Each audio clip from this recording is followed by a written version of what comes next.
하나님 앞에 정한 시간이 되었습니다. 우리 다 같이 일어나셔서 오순절 후 23번째 주일예배를 경건한 마음으로 하나님 앞에 예배하겠습니다.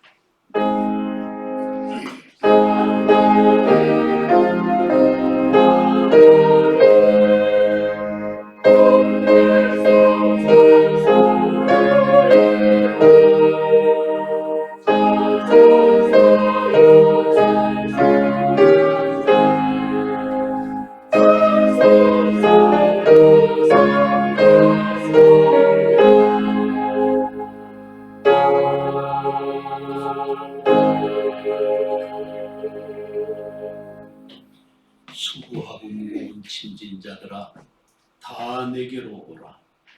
내가 너희를 쉬게 하리라. 나는 마음이 온유하고 겸손하니 나의 멍에를 메고 내게 배우라. 그리하면 너희 마음이 쉼을 얻으리니 이는 내 멍에는 쉽고 내 짐은 가벼움이라 하시니라. 아멘. 거룩하시고 자비로우신 아버지 하나님, 오늘 또 하루길 이래되는 첫날을 열어 복 주시고 우리에게 아버지 앞에 나와 예배할 수 있는 은총을 허락하여 주시니 진심으로 감사를 드리옵나이다. 아멘. 선하신 사랑과 은혜가 우리를 덮어 날마다 매 순간마다 아버지의 영광이 드러나게 하시며 주의 기뻐하시는 참 믿음의 자리에 세움을 입어 오직 예수 그 존귀하신 이름만을 높이는 믿음의 자녀들이 되게 하옵소서. 아멘. 성령께서 우리를 지키시고 예배할 때 우리를 하나 되게 하시며 아버지 하나님의 기뻐하시는 은혜와 사랑이 우리의 삶 속에 풍성한 은혜로 가득하게 하옵소서. 아멘. 예수님의 이름으로 기원하옵나이다. 아멘. 찬송가 22장 하겠습니다.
앞 위에 있는 교독문 제 33번 시편 72편 말씀 교독하겠습니다. 하나님이여 주의 판단력을 왕에게 주시고 주의 공의를 왕의 아들에게 주소서. 그가 주의 백성을 공의로 사랑하며 주의 강한 자를 정의로 사랑하니 위로 말미암아 산들이 백성에게 평강을 주며 작은 산들도 그리 하리로다. 그가 강한 백성의 어려움을 풀어주며 우리의 자손을 구원하며 악한 자를 꺾으리라. 그들이 해가 있을 동안에도 주를 두려워하며 달이 있을 동안에도 대대로 그리 하리로다. 그는 맹들에게 같이 땅을 여시는 자들같이 되리니 그의 날에 의인이 흥왕하여 평강에 풍성함이 달이 다할 때까지 이르리로다. 그가 바다부터 바다까지와 항상에서부터 하늘까지 다스리니 모든 왕이 그의 앞에 굴복하며 모든 민족이 다 그를 섬기리로다. 아멘.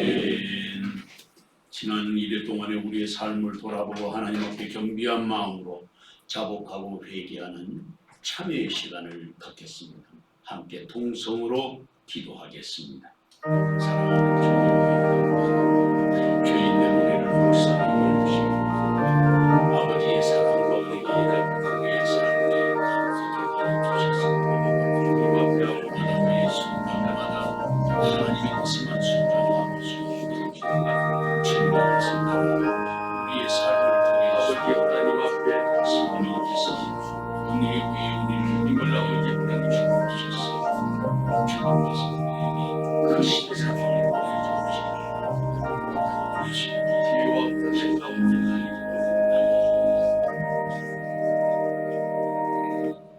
자기의 죄를 숨기는 자는 형통하지 못하나 죄를 자복하고 버리는 자는 불쌍히 여김을 받으리라.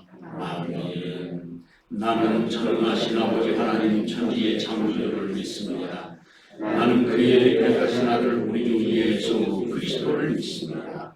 그는 성령으로 잉태되어 동정녀 마리아에게서 나시고 본디오 빌라도에게 고난을 받아 십자가에 못 박혀 죽으시고 장사된 지 사흘 만에 죽은 자 가운데서 다시 살아나셨으며 하늘로 오르셔 전능하신 아버지 하나님 우편에 앉아 계시다가 거기로부터 살아있는 자와 죽은 자를 심판하러 오십니다.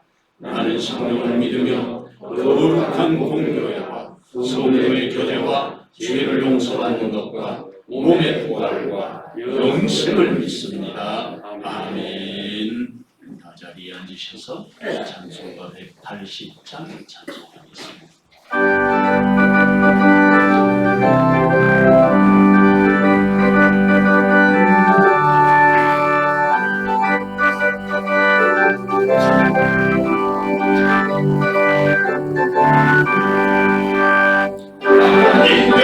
소리 전해 전도할 때에 예수 영광의 거룩하시고 천사들의 세계 만물 모든 곳에 불러가고 선포도 우리 나팔을 내나에게 나팔을 내나에게 나팔을 내나에게 올 때에 남친 찬송하는데 물속에 잠가는 가운데 하시라 영화로운 부활 승리하오니 주가 택한 모든 성도 따로 올라가 본국에서 주의 얼굴 배우리 나팔 불 때 나에게 나팔 불 때 나에게 나팔 불 때 나에게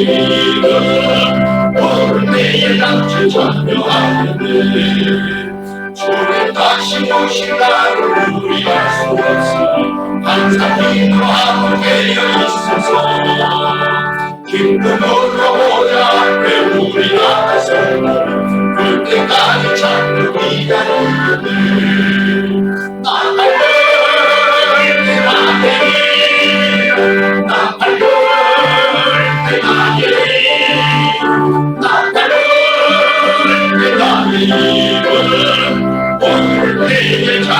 참여하겠네.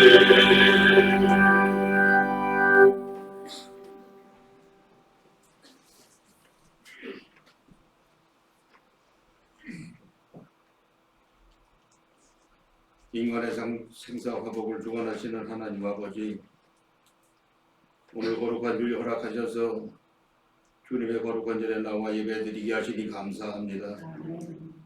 우리의 찬양과 기도, 헌신과 봉헌을 기쁘게 받아 주시옵소서.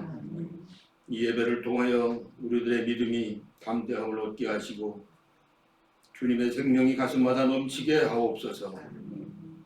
오순절 후 23번째 주일 경배와 찬양을 올려드릴 때 주님 홀로 영광 받으시옵소서. 긍휼과 자비가 풍성하신 하나님, 우리의 믿음 없음을 회개합니다. 주님의 은총을 잊고 살면서도 감사가 메말랐습니다. 내가 거룩하니 너희도 거룩하라고 하셨는데 세상 연락에 분주하여 거룩한 생활을 하지 못했습니다. 거기 너희 있었느냐고 물으셨는데 기도해야 할 자리, 내가 지켜야 할 자리를 지키지 못했습니다. 십자가의 도가 멸망하는 자들에게는 미련한 것이요 우리에게는 구원을 얻는 하나님의 능력인데도 깨닫지 못했습니다. 이 시간 저희들의 죄와 허물을 고백하오니 십자가의 보혈로 씻어 용서하여 주시옵소서. 교회를 위하여 기도합니다. 우리 교회가 진리 위에 든든히 서게 하시고 말씀을 따라 행하여 주님께서 교회에 당부하신 아름다운 일을 이룰 수 있도록 성령님 역사하여 주시옵소서. 특별히 우리 교회가 하나님의 뜻을 따라 세상의 빛과 소금이 되는데 앞서가게 하옵소서. 담임 목사님을 위해 기도합니다. 할 일 많은 이 땅 위에 세계를 향하여 일하게 하시니 감사합니다.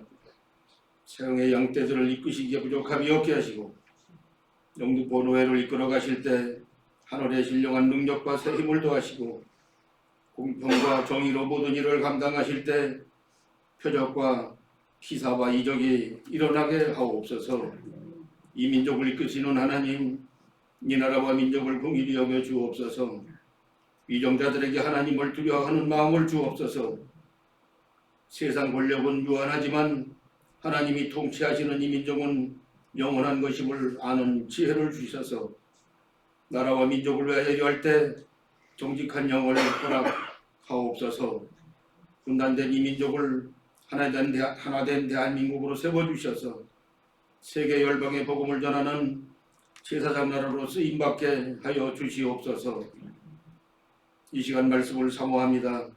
오늘도 단에 세우시고 주님의 말씀을 대언하시는 사자 목사님에게 성령님 동행하셔서 능력을 7배나 더하여 주시고 영육간의 강건함 허락하셔서 메마른 우리의 영혼을 깨우는 기적의 시간으로 은혜 내려 주옵소서. 말씀을 듣는 중에 참 평안을 얻게 하시고 영육간의 병든 자들이 고침을 받으며 죄짐에 눌린 영혼이 죄의 사슬에서 벗어나는 체험을 하게 하옵소서. 약한 자들이 새 힘을 얻게 하시고 상처받은 영혼들이 치유되는 역사가 일어나게 하옵소서. 이 시간에도 여러가지 사정으로 예배에 참석하지 못한 권속들을 하나님 동일한 은혜로 충만하게 채우사 세상에서 행할 때 늘 승리하게 하옵소서. 세상은 요란하지만 그리스도 안에서 참 평안을 누리도록 주님 인도하여 주옵소서. 해외에 있는 사형의 권속들에게도 풍토병에서 지켜주시고 예배를 위하여 헌신하는 주의 백성들 하늘의 신령한 은혜로 덮어주옵소서. 하늘소리 성가대가 찬양을 주님께 올려드립니다. 주님과만 영광이 되게 하시고 우리에게는 은혜와 감동으로 마음의 문을 여는 찬양이 되게 하옵소서. 존귀와 영광과 찬송을 주님께만 올려드립니다. 감사드리며 예수 그리스도 귀하신 이름 의지하여 기도드립니다. 아멘.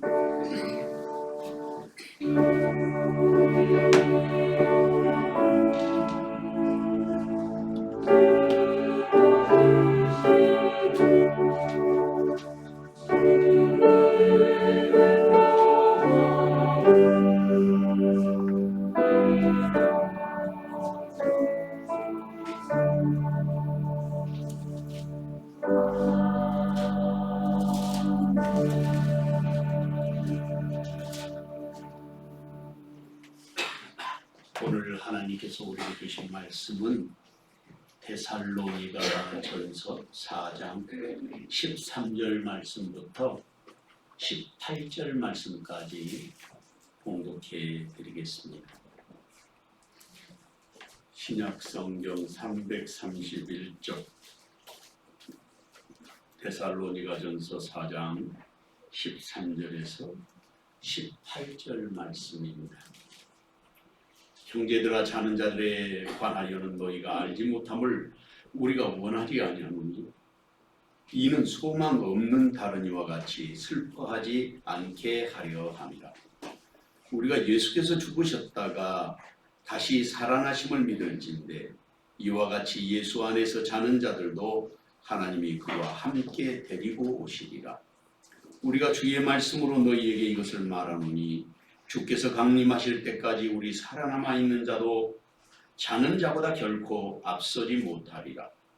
주께서 호령과 천사장의 소리와 하나님의 나팔 소리로 친히 하늘로부터 강림하시리니 그리스도 안에서 죽은 자들이 먼저 일어나고 그 후에 우리 살아남은 자들도 그들과 함께 구름 속으로 끌어올려 공중에서 주를 영접하게 하시리니 그리하여 우리가 항상 주와 함께 있으리라.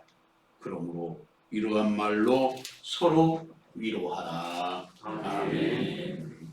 성가대의 찬양이 있습니다.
아멘.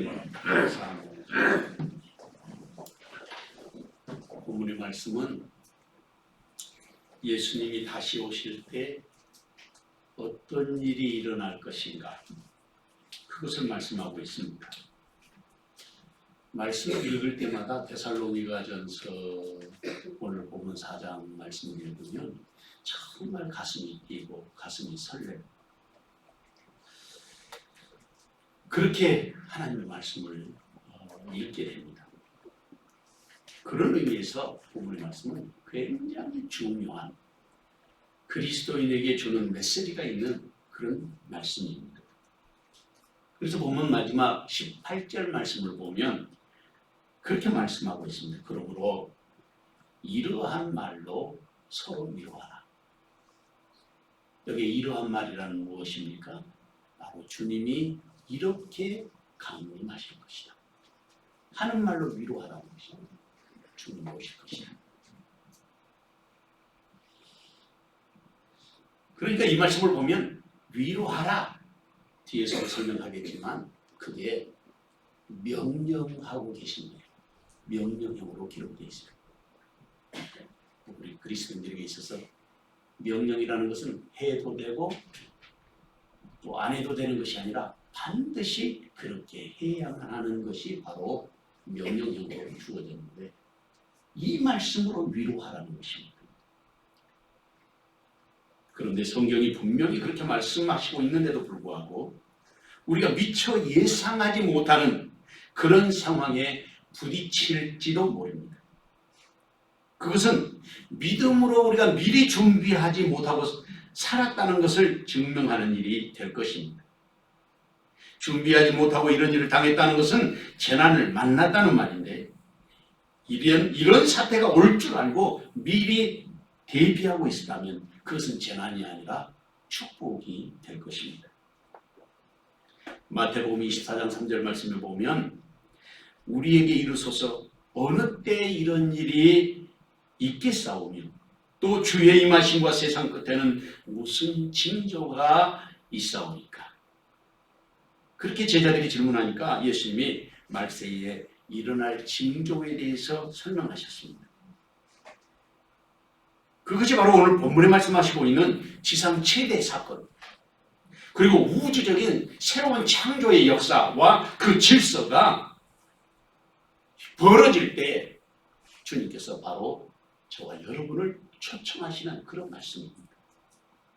그것을 기록해 놓고 있습니다.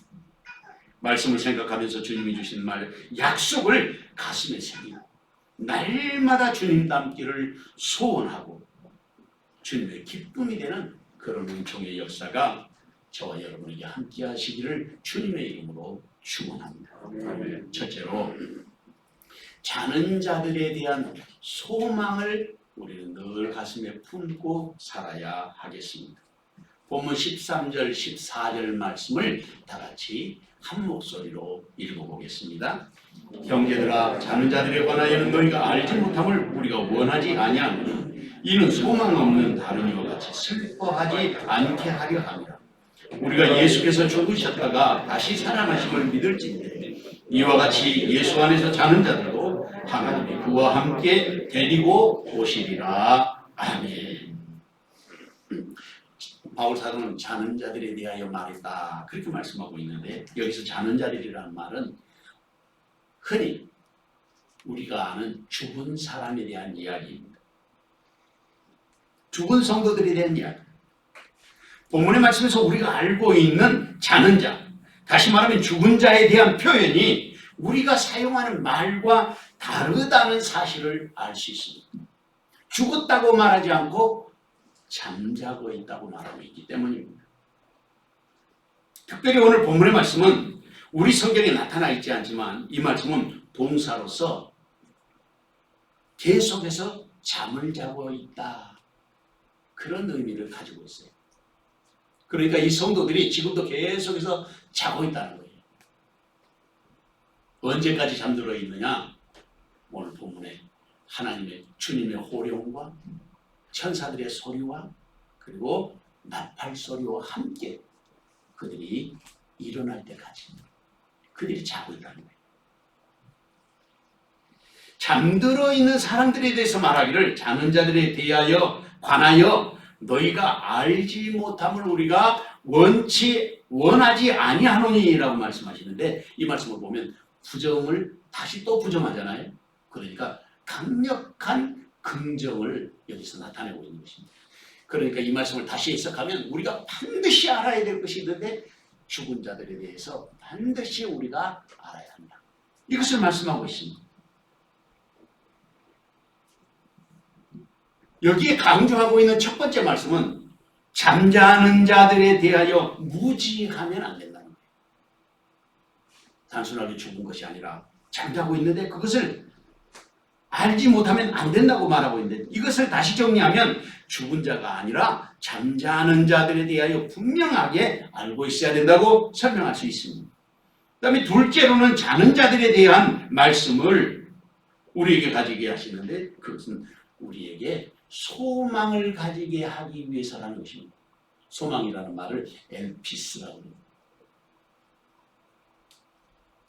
소망을 가지게 하는데 여기 소망이라는 그 소망의 목적지가 어디냐?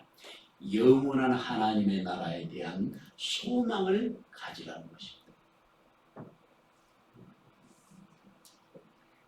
그래서 오늘 본문의 말씀에는 이 엘피스를 엘피다라고 쓰고 있어요.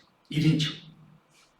근데 세 번째로는 죽음에 대해서 우리가 슬퍼하게 되지 않도록, 슬퍼하지 않도록 하기 위해서 이것을 기록했다는 것입니다.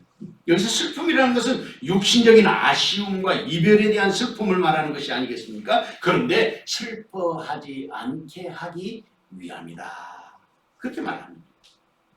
그리고 바울 사도는 우리가 무엇을 믿어야 할지를 가르쳐주고 있는데 이것이 바로 복음의 핵심인데 예수께서 죽으셨다가 다시 살아나셨다고 하는 이 사실을 믿는 것, 그것을 우리에게 가르쳐주는 거예요.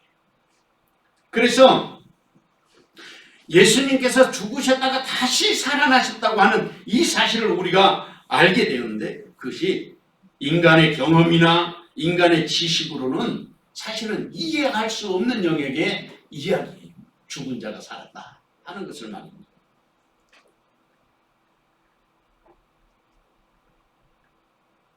그런데 성경은 분명하게 말씀하시기를 예수님이 죽었다가 3일 만에 다시 살아나셨다고 말씀하시는 것이 아닙니까? 이것이 바로 우리에게 주시는 영적인 지혜입니다. 이 지혜를 설명하는 말씀이 바로 오늘 본문의 내용으로는 이와 같이라는 말이에요. 이와 같이. 그 이와 같이라는 말 속에 담겨 있는 것은 예수님께서 십자가에 못 박혀 달려 돌아가셨다가 사흘 만에 살아나신 것 같이, 그런 뜻이에요. 이와 같이라는 말 속에 담겨 있는 뜻이에요. 이와 같이. 그러니까 여기 아주 중요한 포인트가 하나 있는데 그게 뭐냐면 예수 안에서 자는 자들은 이와 같이 예수님이 다시 살아나신 것처럼 우리도 다시 살아나게 될 것이다. 죽어도 사는 역사가 일어난다 하고 가르쳐 주신 것입니다. 그러니까 여기에서 중요한 단어가 뭐냐면 이와 같이라는 말씀 속에 담겨있는 아주 중요한 포인트가 바로 예수 안에서라는 말. 예수님 안에서. 오늘도 우리가 믿음 안에 있어야 하고 예수님 안에 있어야 할 것을 분명하게 알 수 있습니다. 다른 것은 그러니까 있을 수 없습니다. 오직 예수님을 믿는 믿음으로 살았던 사람들에게만 적용되는 그런 말씀입니다. 오직 예수님만이 우리의 능력이요, 예수님만이 우리의 생명이요, 예수님만이 우리의 영원한 신비의 열쇠를 열 수 있는, 영원한 세계를 열 수 있는 핵심적인 열쇠라고 하는 사실을 알 수 있습니다.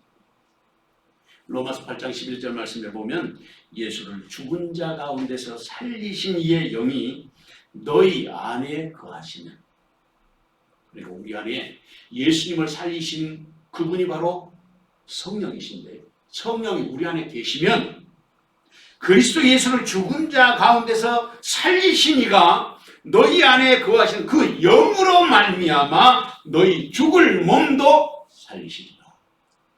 이게 로마서 8장 11절에서 말씀하시는 내용입니다.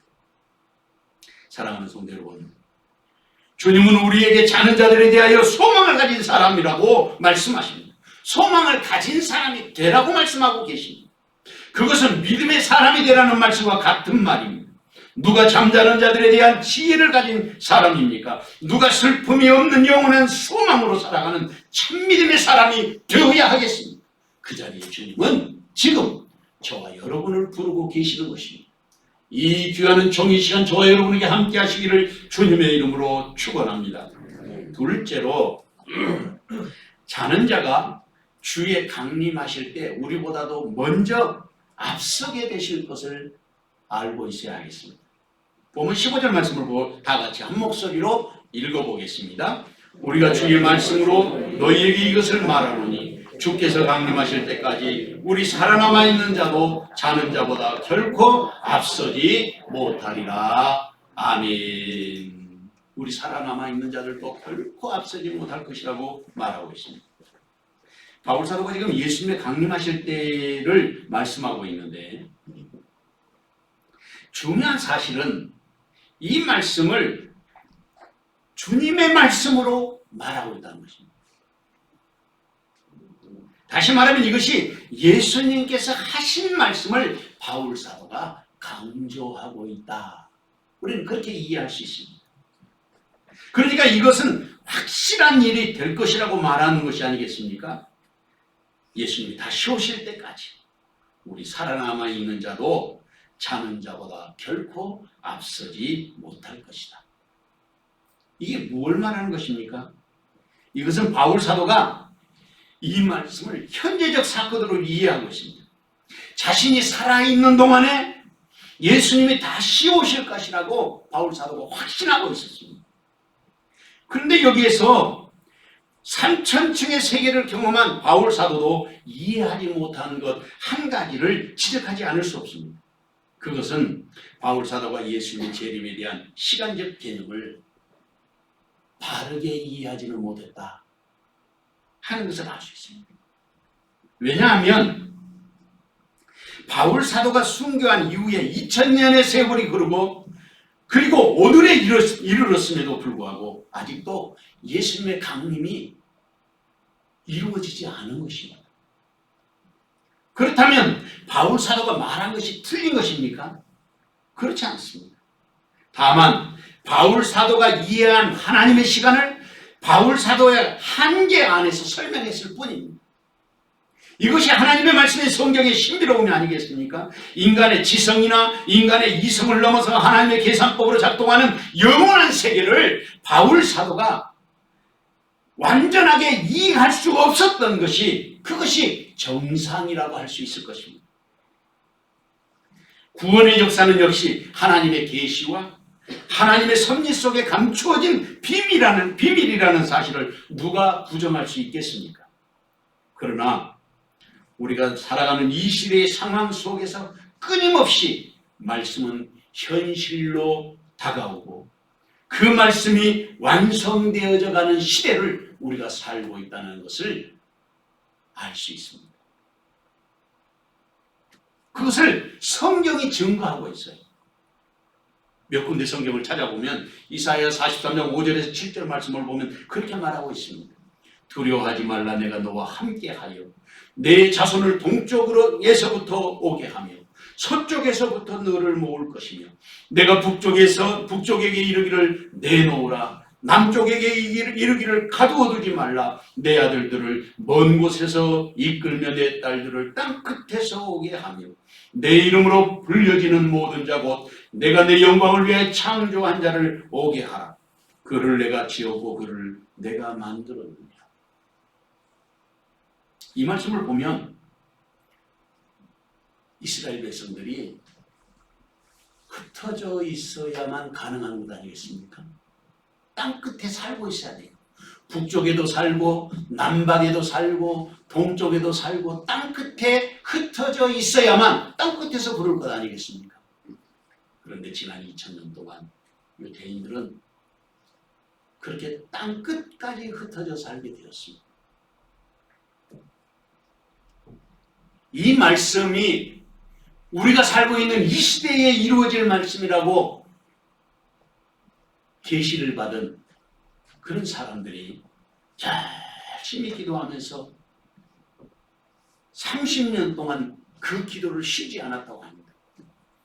그런데 드디어 소비에트 연방이 무너지면서 수많은 유태인들이 러시아에, 소련에 살고 있던 유태인들이 고국으로 국경을 넘어서 열차로, 비행기로 고국에 돌아오기 시작했어요. 이게 우리가 살고 있는 이 시대에 이루어진 일입니다. 아프리카 에티오피아에도 유태인들이 살았습니다. 그런데 하나님의 선지자 이사야를 통해서 말씀하시기를 남쪽에 이르기를 풀어주라 가두지 말라고 하셨는데 1991년 에티오피아 유태인들을 귀환시키는 솔로몬 작전이 이루어졌습니다. 이 솔로몬 작전에 비행기에다가 유태인들을 다 싣고 텔아비브 공항으로 내려오려고 하는데 비행기 좌석이 깔려 있으니까 숫자가 제한되잖아요. 그래서 이 사람들을 싣고 오기 위해서 그 의자를 다 떼냈어요. 그리고 이 당시에 에티오피아가 유태인들이 고국에 돌아갈 수 있는 시간을 제한해놨습니다. 그래서 마치 짐짝을 싣듯이 에티오피아에 2000년 동안 살았던 유태인들을 그 비행기에 싣고 수송작전이 벌어졌는데 그 사람들이 고국으로 돌아왔어요. 나이들 한 유태인 노인의 글을 제가 읽은 적이 있는데 텔아비브 공항에 내려서 쳐다보니까 비행기에 독수리가 그려져 있더래요. 이사야 선지자의 그 환상 중에 보았던 것은 자기 세상에서는 경험하지 못하는 이상한 기계가 아니겠어요? 비행기로 나르니까 독수리의 날개로 실어 나를 것을 이야기했는데 그 어른이 그 말씀이 바로 이것이었구나 하면서 눈물을 흘렸다는 글을 읽은 적이 있습니다. 이런 일들이 이루어지고 있는 것을 보면 우리가 살고 있는 이 시대가 어디쯤 이르렀는지 우리 알 수 있습니다. 에스겔서 37장 21절 22절에 보면 그들에게 이르기를 주 여호와께서 이같이 말씀하시기를 내가 이스라엘 자손을 잡혀간 여러 나라에서 인도하며 그 사방에서 모아서 그 고국 땅으로 돌아가게 하고 그 땅이 이스라엘 모든 산에서 그들이 한 나라를 이루어 한 임금이 모두 다스리게 하리니 그들이 다시는 두 민족이 되지 아니하며 두 나라로 나누어지지 아니할지라 라고 말하고 있습니다. 여러 나라들 가운데서 이스라엘을 부르시겠다는 거예요. 그들이 다시 고토로 돌아오게 하시겠다는 것입니다. 여러 나라에 흩어져 있던 유대인들이 모여와 한 민족 한 나라로 회복될 것을 말하고 있는데 이스라엘이 정말 한 나라로 지금 회복되어졌습니다. 이사야 60장 4절 8절 말씀에 보면 내 눈을 들어 사방을 보라 무리가 다 모여 내게로 오느니라. 내 아들들은 먼 곳에서 오겠고 내 딸들은 안기 올 것이라. 저 구름같이 비둘기들이 그 보금자리로 날아가는 것 같이 날아오는 자들이 누구냐. 이사야 선지자가 볼 때 날아오는 자가 있다는 거예요. 날아오는 자가 비행기로 이스라엘 공항에 내리는 것입니다.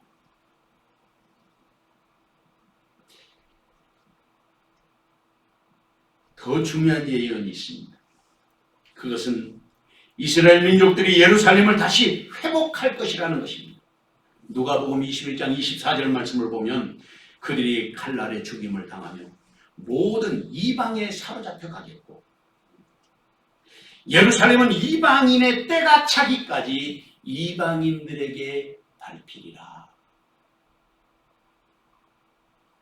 예루살렘이 1967년 6.1 전쟁에 의해서 요르단에게서 동예루살렘, 예루살렘을 다시 회복시켰습니다. 그리고 세월이 또 흘러서 2018년 5월 14일 트럼프 대통령이 이스라엘 수도가 텔아비브잖아요. 근데 그 텔아비브에서 예루살렘으로 미국 대사관을 옮겼어요. 이건 뭘 말하느냐면 예루살렘이 공식적으로 이스라엘의 수도라고 하는 것을 인정하는 것입니다. 그래서 엄청난 반발이 일어났어요. 아랍 국가들이 있을 수 없는 일이라는 거예요. 그러나 미국이 세계 패권 국가이기 때문에 대사관을 옮기고 나니까 하나 둘 따라 옮길 수밖에 없잖아요. 다시 말하면 공식적으로 예루살렘이 이스라엘의 수도로 회복되어지는 그 시점이 바로 2018년 5월 14일이에요. 국가는 1948년 5월 14일 날 회복되었지만 예루살렘이 완전히 예루살렘으로서의 모습을 갖춘 것은 불과 2년 전이었어요.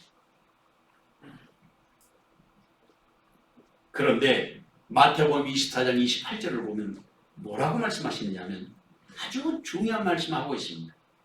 이런 일이 되기 시작하거든. 이런 일이 되기를 시작하거든. 일어나 머리를 들라. 너희 속량이 가까웠느니라. 이렇게 말하고 있습니다. 너희 속량이 가까운데 이런 일이 일어난다. 2000년이라고 하는 저 역사 너머에 오랜 세월이 흐른 다음에 지금 우리가 살고 있는 이 시대에 이 말씀이 이루어지고 있는 것을 우리는 보고 확인할 수 있는 것입니다. 그래서 우리가 경각심을 가지고 살아야 하는 거예요. 어쩌면 오늘 지금 본문에서 말씀하고 있는 이 말씀이 이루어지는 주님의 공중재림을 맞이하는 세대가 저와 여러분의 세대일지 모른다 그 말이에요. 이사야 25장 8절 9절에 보면 사망을 영원히 멸하실 것이라. 주 여호와께서 모든 얼굴에서 눈물을 씻기시며 자기 백성의 수치를 온 천하에서 제하시리라. 여호와께서 이같이 말씀하셨느니라. 그날에 말하기를 이는 우리의 하나님이시라. 우리가 그를 기다렸으니 그가 우리를 구원하시리로다. 이는 여호와시라. 우리가 그를 기다렸으니 우리는 그의 구원을 기뻐하며 즐거워할 것이라고 말했습니다. 사랑하는 성도 여러분, 주께서 강림하실 때가 가까이 온 것 같지 않습니까? 누가 주님의 강림하심을 기다리는 사람이 되어야겠습니까? 누가 주님 강림하실 때가 된 것을 알고 기대하며 준비하는 사람이 되어야겠습니까? 그 자리에 주님은 지금 저와 여러분을 부르고 계시는 것입니다. 이 귀한 정의 시간 저와 여러분에게 함께 하시기를 주님의 이름으로 축원합니다. 셋째로 우리는 공중에서 주님을 영접하게 될 것입니다. 본문 16절에서 18절 말씀을 다 같이 한 목소리로 읽어보겠습니다. 주께서 호령과 천사장의 소리와 하나님의 나팔 소리로 친히 하늘로부터 강림하시리니 그리스도 안에서 죽은 자들이 먼저 일어나고 그 후에 우리 살아남은 자들도 그와 함께 구름 속으로 끌어올려 공중에서 주를 영접하게 하시리니 그리하여 우리가 항상 주와 함께 있으리라. 그러므로 이러한 말로 서로 위로하라. 아멘. 본문의 말씀을 읽을 때마다 기대가 돼요. 기다려지고 가슴이 설레이는 것은 어쩔 수 없는 일이 아닐 수 없을 것입니다. 본문의 말씀을 보면 예수님께서 하늘로부터 강림하실 때 어떤 순서로 강림하시는지를 우리가 대충 짐작할 수 있습니다. 가장 먼저 일어나는 것은 주님의 호령으로 시작될 것이다. 그렇게 말하고 있습니다. 호령. 이 호령이라는 말씀을 원어 성경을 찾아보니까 우리 성경에는 안 나와 있는데 원어 성경을 찾아보니까 그 말씀 속에서 뭐라고 말하고 있냐면 주님께서 친히 호령하실 것이다. 다시 말하면 주님의 재림은 직접 주님께서 친히 임재하시는 역사를 가르쳐주고 있다. 이렇게 말할 수 있어요. 성경이 그렇게 되어 있어요. 그러니까 이 일은 주님이 진두주의 하시면서 오시는 사건이 될 것이다. 두 번째로는 천사장의 소리가 들려질 것이라고 말하고 있습니다. 이 사건은 우주적인 사건이 될 것을 말하는데 그 우주적인 사건에 앞장서서 오는 자들이 바로 천사와 함께 올 것을 말하고 있습니다. 천사장이라는 것은 천사의 우두머리를 말하는데 우리가 알고 있는 천사장들이 있죠. 바로 미가엘과 가브리엘이 천사장들입니다. 우리가 천사의 그 그룹들이 있어요. 계급이라고 할 수도 있고 지위라고도 할 수 있는데 하나님 보좌에 가장 가까이서 하나님을 섬기는 천사가 세라핌. 세라핌은 날개가 6개예요. 어디에 나오냐? 이사야서 6장에 나와요. 천사가 날개가 6개예요. 새들이 보통 날개 2개 있잖아요. 천사들은 날개가 각각 다 그 임무에 따라서 다른 것 같아요. 세라핌. 우리 성경으로는 그것을 스랍이라고 번역해놨어요. 스랍. 날개가 6개인데 두 날개로 하나님의 영광이 너무 거룩하고 위험이 서려 있어서 두 날개로 얼굴을 가리고 두 날개로 몸을 가리고 두 날개로 날면서 노래를 부르는 성경은 창화하여 가로되 이렇게 번역해놨습니다. 창화. 우리가 불을 창자거든요. 노래를 부르면서 하나님의 영광을 노래를 부르면서 거기서 날고 있습니다. 하나님의 보좌 앞에 있는 천사가 세라핌. 그 다음에 세라핌 말고 또 하나님의 성소 안에 말씀을 지키는 천사가 있어요. 그 천사들은 날개가 2개예요. 세라핌은 천사가 날개가 6개인데 스랍 천사는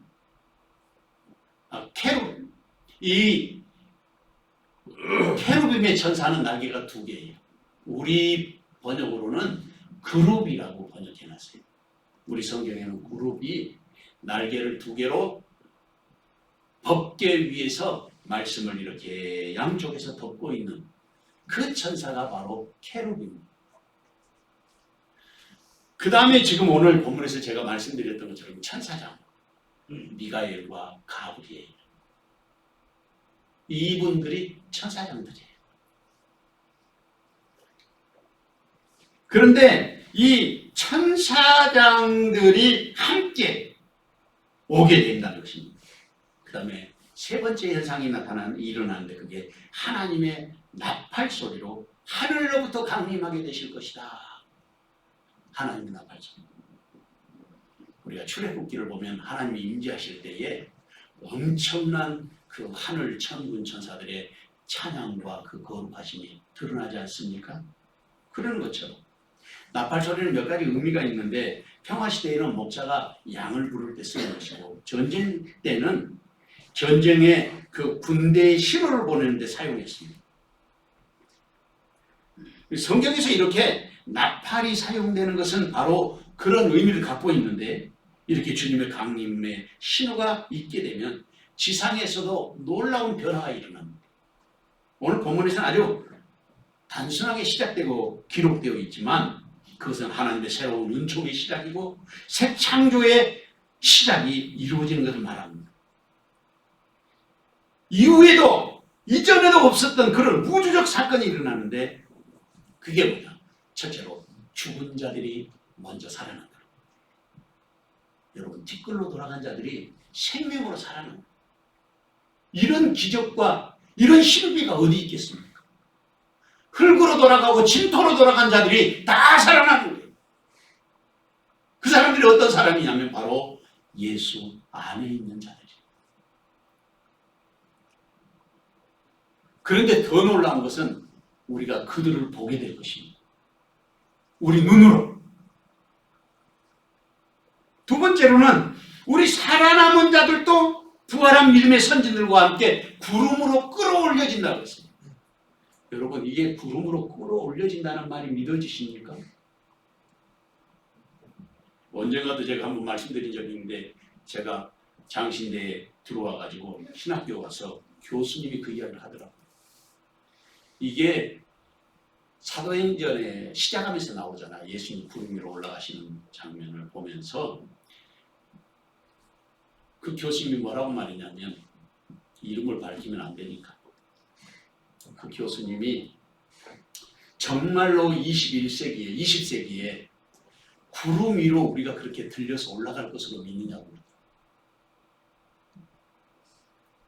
근데 거기 한 60명 정도 앉았는데 제가 그렇게 믿는다고 큰 소리로 말을 했어요. 다른 때 말도 잘 안 하는데. 그리고 다른 친구들이 다 웃었어요. 무슨 의미로 웃었겠습니까?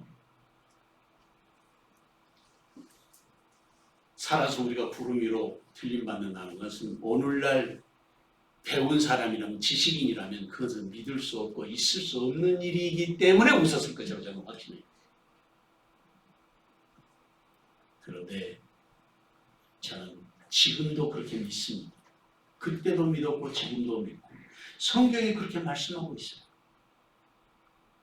그리고 제가 예수 믿고 지금까지 수십 년, 60년 가까이를 하나님이 한 번도 외면한 적 없으시고 하나님의 능력을 수도 없이 경험하고 살아왔는데 어떻게 그것을 안 믿을 수 있겠어요? 그런데 이 속에 정말 신비가 감춰져 있어요. 그게 뭐냐? 우리 몸이 하늘로 올라가려면 그냥 올라갈 수 있겠어요? 변화돼야 올라갑니다. 우리가 알고 있는 지금 내가 아니라 하나님이 우리를 새로운 창조물로 변화시키는데 그것을 뭐라고 말하느냐? 글로리파이라, 영화의 몸. 영화의 몸을 우리가 입게 되는 거예요.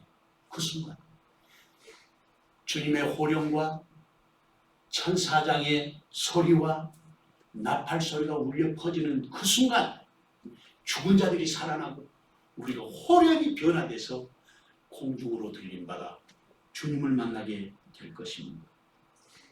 이게 우리가 소망하는 것 아니겠어요? 요한계시록 22장에 아멘 주 예수여 오시옵소서. 우리 잘 알잖아요. 마르나타. 그것이 그리스도인들의 소원이라 그 말이죠. 그리고 거기에서 항상 주님과 함께 있을 것이다. 그것을 에소멘타라 그러는데 주님과 영원토록 주님과 항상 함께 있게 될 자리에 우리가 초대받게 되는 것입니다.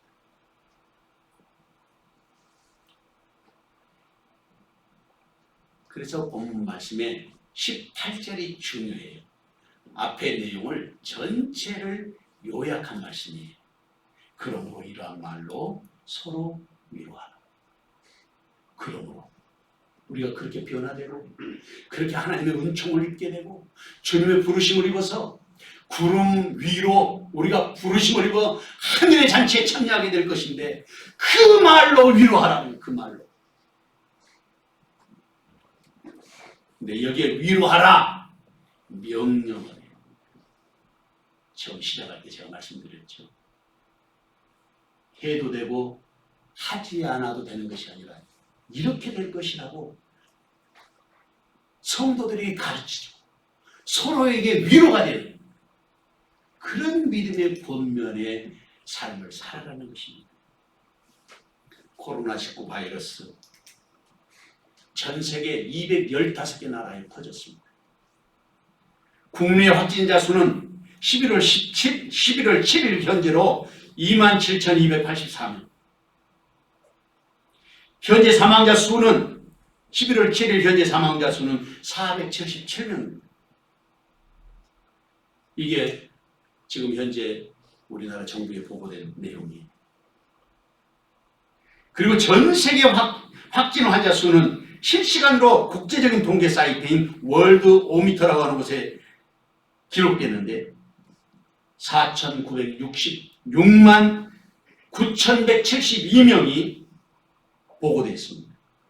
그리고 사망자 수는 124만 8,794명으로 보고되고 있습니다. 어디를 가나 자신의 행적을 남기고 심지어 QR코드로 자신의 모든 것을 기록하는 통제 시스템이 급속도로 구축되고 있습니다. 잘 못했는데 자꾸 하다 보니까 이제 알게 되고 어제도 세무서에 제가 그저께 금요일날 세무서에 갈 일이 있어서 갔는데 거기에도 들어가니까 온도 측정하고 QR코드로 찍었어요. 사각형으로 되어 있는 그것이 우리의 신상 정보를 자세하게 다 갖고 있습니다. 거기. 그런데 이 코로나19로 인해서 우리나라만 그런 게 아니라 전 세계가 급속도로 모든 사람을 통제할 수 있는 시스템으로 구축되어져 가고 있다. 급속도로. 그런 느낌이 확 들었어요.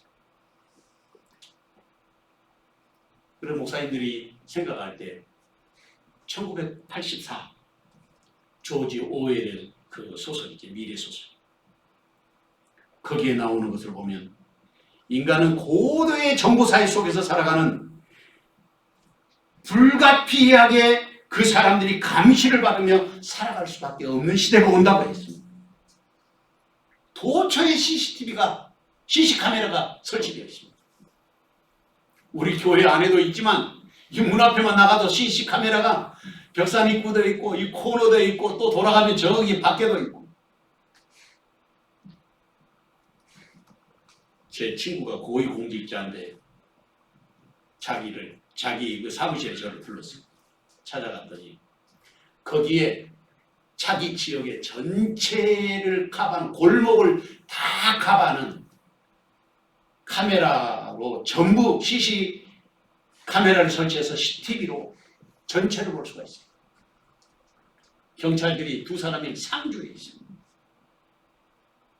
그리고 골목에 사고가 나면 바로 거기서 단추만 하나 누르면 경찰들이 그곳으로 바로 찾아갈 수 있다. 그런 시설이 거기만 그런 것이 아니라 서울 시내 전체가 그렇게 구축되어 있어요. 지금. 우리는 그냥 살아가지만 우리 차에도 보면 전부 블랙박스 있어가지고 다 찍히는 거에 지나가기만 해요. 이게 도움이 되기도 하지만 범죄를 예방하고 해결하는 데 도움도 되지만 사생활 침해와 또 악용하는 부분에 있어서 그냥 간과하기 무서울 정도로 우리 생활에 직접 다가오고 있다는 걸 알 수 있습니다. 코로나19 사태로 인해서 팬데믹 현상이 2021년에도 또 계속 재발될 것으로 예견하고 있습니다. 영국도, 프랑스도, 독일도 지금 통제하고 있습니다. 우리도 통제받고 있습니다. 1단계가 풀어지지 않았어요. 이것을 통해서 온 세계가, 지구가 통제 사회로 진입하고 있다고 하는 것을 알 수 있습니다. 그렇게 되면 어떤 일이 벌어지겠습니까? 나라가 모든 것을 장악하고 통제하게 되고 절대 권력을 갖게 되는 것인데 로드 애턴이라고 하는 사람이 그런 말을 했습니다. 권력은 부패하기 쉽고 절대 권력은 절대적으로 부패한다. 제가 친구 목사님에게 글을 하나 받았어요. 그게 카를로 마리아 비가노라고 하는 UN 바티칸 대사 고위공직자죠. 바티칸의 신부예요. 비가노라고 하는 사람이 대주교인데 공개 서한을 트럼프 대통령한테 보냈는데 그 일부가 그 전체를 다 소개하는 건 어려우니까 일부를 제가 좀 소개해드리고 싶어요. 트럼프 대통령에게 부디 제가 드리는 말씀을 광야에서 외치는 소리로 받아주십시오. 요 앞부분에 첫 번째 문장 끝에 있는 말인데 May you accept this word of mine as the voice of one crying out in the desert. 광야에 외치는 소리로 부디 제 말을 받아주십시오. 그렇게 말하고 있어요. 그런데 여기 아주 중요한 것을 가르쳐주는 단어가 하나 있습니다. 그게 뭐냐면 전 지구적으로 기획되고 있는 프로젝트가 하나 있다는 것입니다. 그게 뭐냐면 The Great Recession. 트럼프 대통령이 들어서고 난 다음에 방송에서 사라진 단어가 하나 있습니다. 박근혜 대통령도 있고 이명박 대통령도 그 단어를 계속 사용했거든요. 그게 뭐냐면 New World Order예요. 오바마 대통령 입에 달고 살았어요. 그런데 트럼프 대통령이 들어서면서 그게 딱 끊어졌거든요.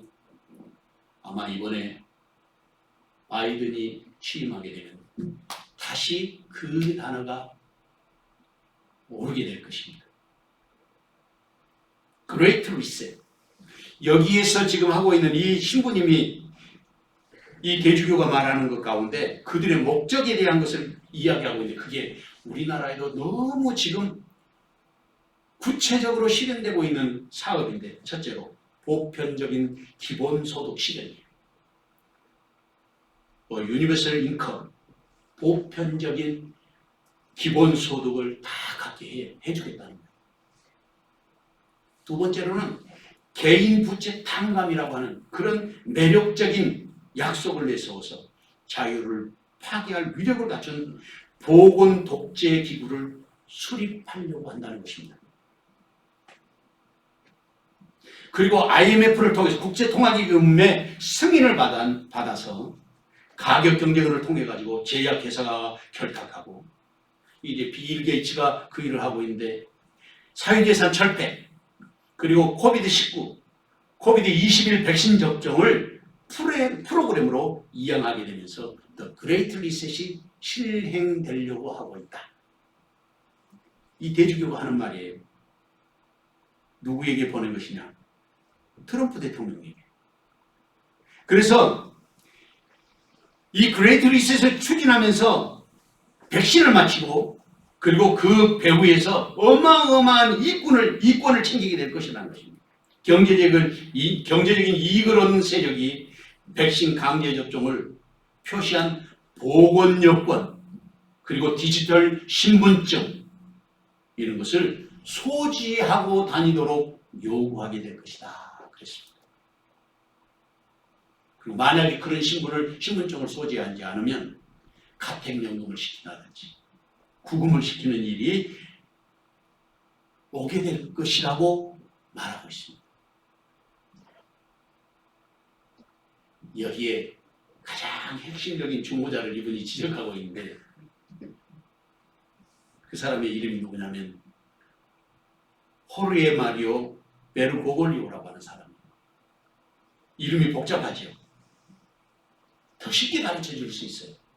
그 사람이 바로 지금 현재 교황 프란체스코입니다. 비가노 주교는 프란체스코는 이 제수이트 신부거든요. 교황은. 그런데 사제로 인정할 수 없을 만큼 그의 사생활이 너무 복잡하다.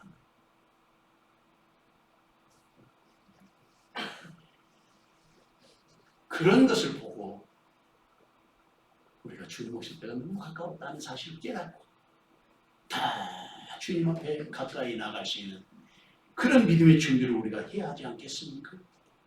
이사야 40장 1, 2절 말씀에 보면 너희의 하나님이 이르시되 너희는 위로하라 내 백성을 위로하라 너희는 예루살렘의 마음에 닿도록 말하며 그것에게 외치라 그 노역의 때가 끝나고 그 죄악이 사함을 받았느니라 그의 모든 죄로 말미암아 여호와의 손에서 벌배나 받았느니라 할지니라 하시니라. 누가복음 21장 28절에 보면 이런 일이 되기를 시작하거든 일어나 머리를 들라 너희 속량이 가까웠느니라. 사랑하는 성도 여러분, 어린 시절에 시장 가신 할머니와 어머니가 해지는 저녁녘까지 돌아오지 않으면 동구 밖에 나가가지고 저 멀리 길모퉁이에 누가 우리 어머니 우리 할머니 오시지 않나 그렇게 손꼽아 기다리던 그런 마음처럼 이제 나오실까 저제 나오실까 기다리는 그런 심정으로 주님 오실 때를 기다리는 저와 여러분이 되어야 하지 않겠습니까? 주님 오시는 그날 누가 주님의 호령과 나팔 소리를 듣고 기뻐해야 하겠습니까? 누가 공중으로 들림을 받아 하늘의 혼인자리에 참여하는 사람이 되어야 하겠습니까? 주님은 그 자리에 지금 저와 여러분을 부르고 계십니다. 이 귀한 종이 시간 저와 여러분에게 함께 하시기를 주님의 이름으로 축원합니다. 사랑하는 주님, 오늘도 복되고 아름다운 날 되게 하시고 우리에게 말씀을 듣게 하시며 하나님의 나팔 소리에 대한 기대와 그리고 소망을 갖게 하여 주셨사오니 흔들림이 없는 믿음으로 주 앞에 서게 하옵소서. 예수님의 이름으로 기도하옵나이다. 아멘. 찬송가 413장 찬송하겠습니다.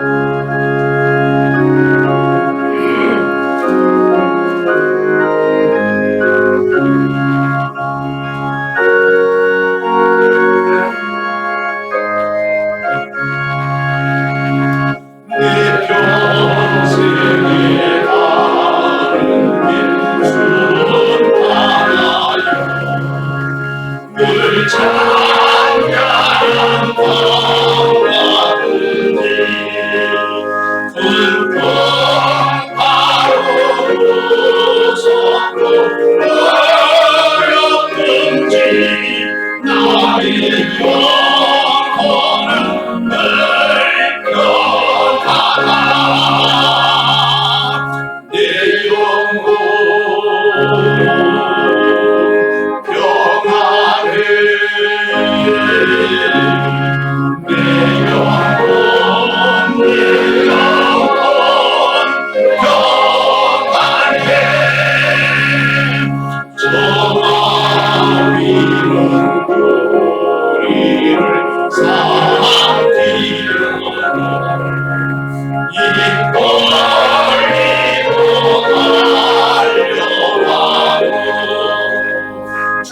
예수는 우리의 대장되니 은혜 싸워서 이기리라.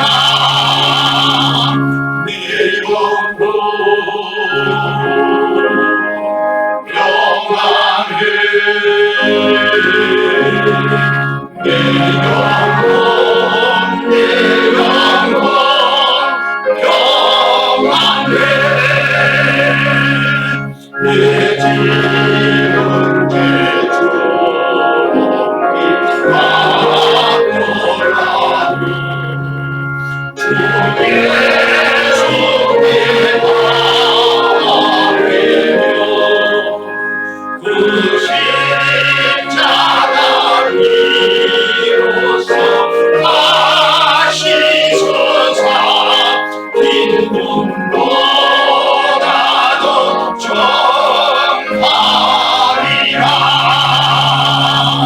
내 영혼 평안해.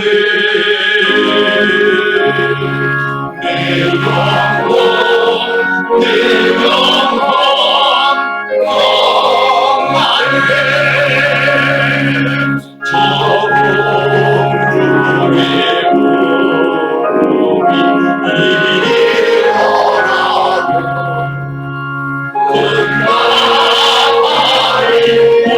올릴 때에 들어서서 세상을 심판하고 나의 영혼은 덧없으리. 내 영혼 평안해. 내 영혼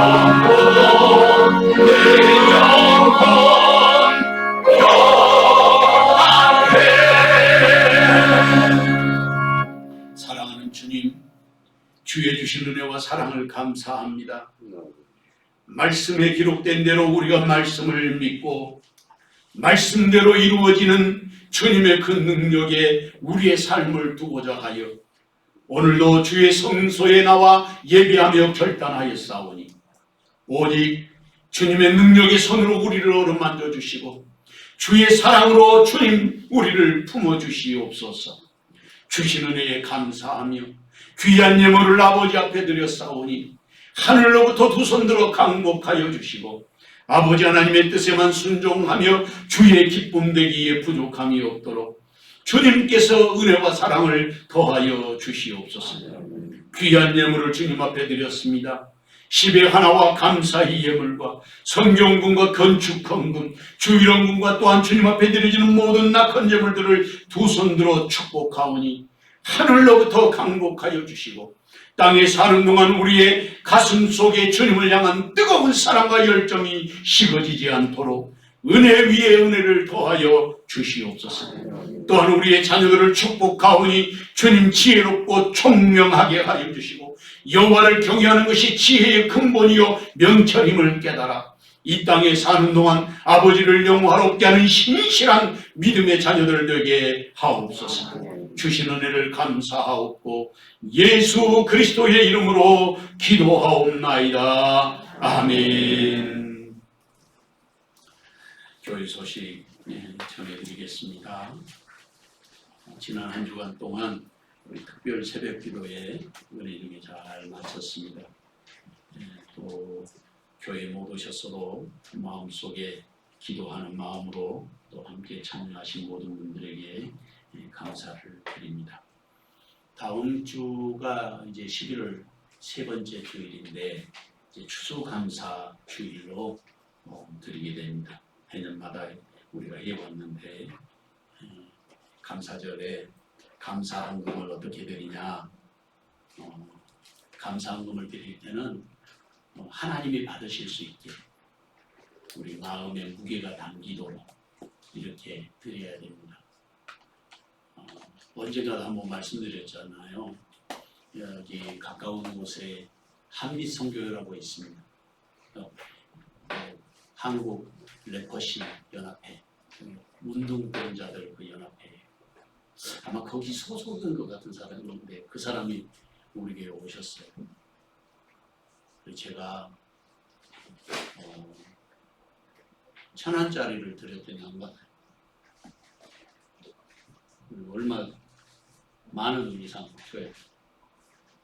그래서 제가 10,000원짜리를 지갑에서 해갖고 10,000원짜리 드렸어요. 그때 영수증을 끊는 거예요. 자, 우리가 하나님을 어떻게 섬기는가? 하나님이 나의 인생의 어떤 존재인가? 그것이 우리가 감사하게 나타나는 것입니다. 제가 배우기는 적어도 자기 11조 정도 이상은 드려야 된다.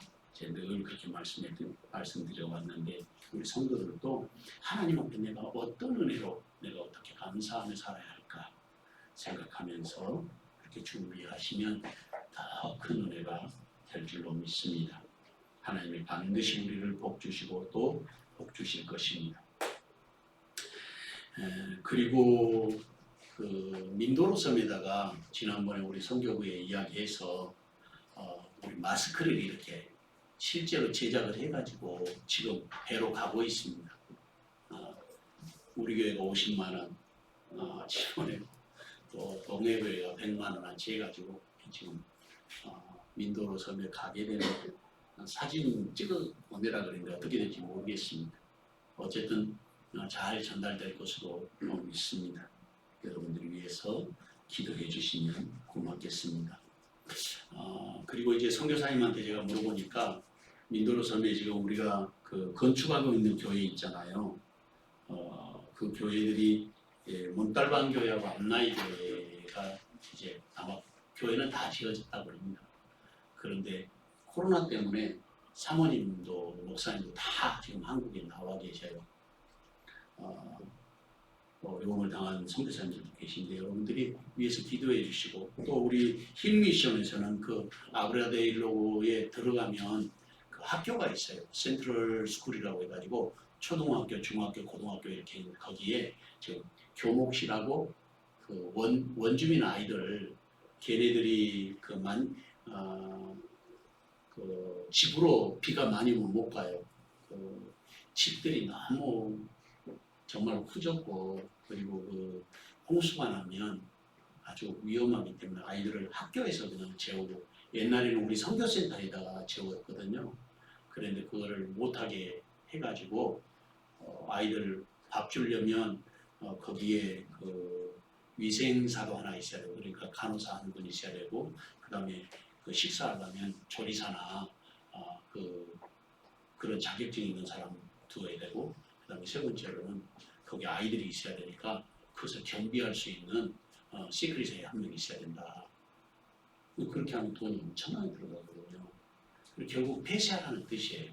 그래서 폐쇄했는데 하나님이 길을 열어주셔서 지금 그 센트럴 스쿨 안에 교장 선생님이 예수 믿는 분이 오셔가지고 심장 수술을 3분이 같이 했는데 자기 혼자만 살았어요. 그래가지고 하나님 앞에 너무 감사하고 딸들도 교사예요. 같이 선생님들인데 함께 나와서 예배하고 기도하고 그렇게 한다고 합니다. 그래서 지금 거기에다 숙소를 만들어서 교장 선생님실도 만들어주고 또 교목실도 만들어주고 그 학교 안으로 거기가 국립학교거든요. 캐톨릭이 필리핀의 국교예요.